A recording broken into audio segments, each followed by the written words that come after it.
Just wondering if you can talk about or share how you've been able to maintain this weight loss, this exercise, this healthy lifestyle during stressful times, like a personal challenge. Let's not ever forget the pandemic, like all of these kinds of things. When something major is going on in life, how have you done it? Because you've done it now for a while.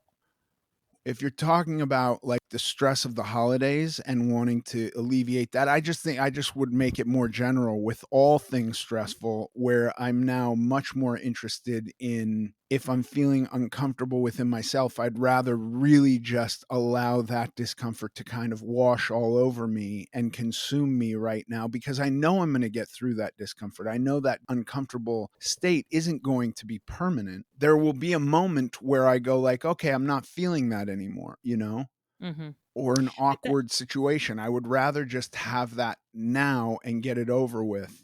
So, like, going to the gym is a good example of this. Going to the gym is about being uncomfortable. There's no part of it where I'm just like, "Yes, this is all fun." It's not fun for me. It's work. It's uncomfortable. The point for me is to go and make myself uncomfortable. I don't know if I buy any of the, scientific data or benefits of cold plunges, but what I do buy is that I don't wanna do it, and then I do it, and then I feel better, you know? And that Mm-hmm. feeling better is like, maybe it's just that I've put myself in a really uncomfortable state, and then that state is over, and my body is rewarding me, and my brain is rewarding me and going like, "Thank God you escaped death by getting out of the cold water. Here's a rush of dopamine or serotonin or endorphins, and we're rewarding you for taking yourself out of that position, which was going to kill you if you stayed in it, right? You're going to get hypothermic and eventually die. So we're sending all these physical signals of discomfort to say, like, don't stay in this state. And then I'm pushing through that as long as I possibly can. And then I'm getting out and going, like, oh, now I feel wonderful. And it's kind of the same thing with the gym.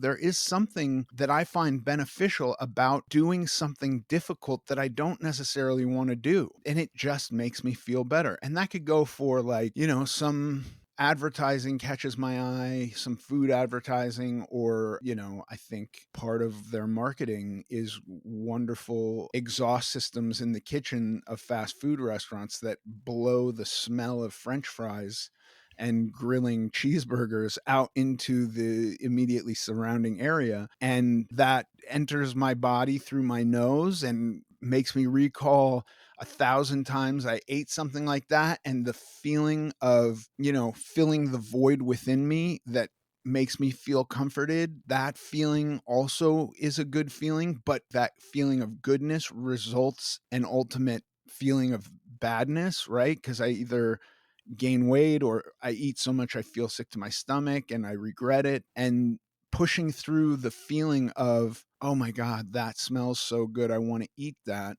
And going like, no, I'm not going to, simply because it's difficult and because I know I'll feel better if I don't. And then getting to the point where I no longer am having that urge and then I feel better. Mm-hmm.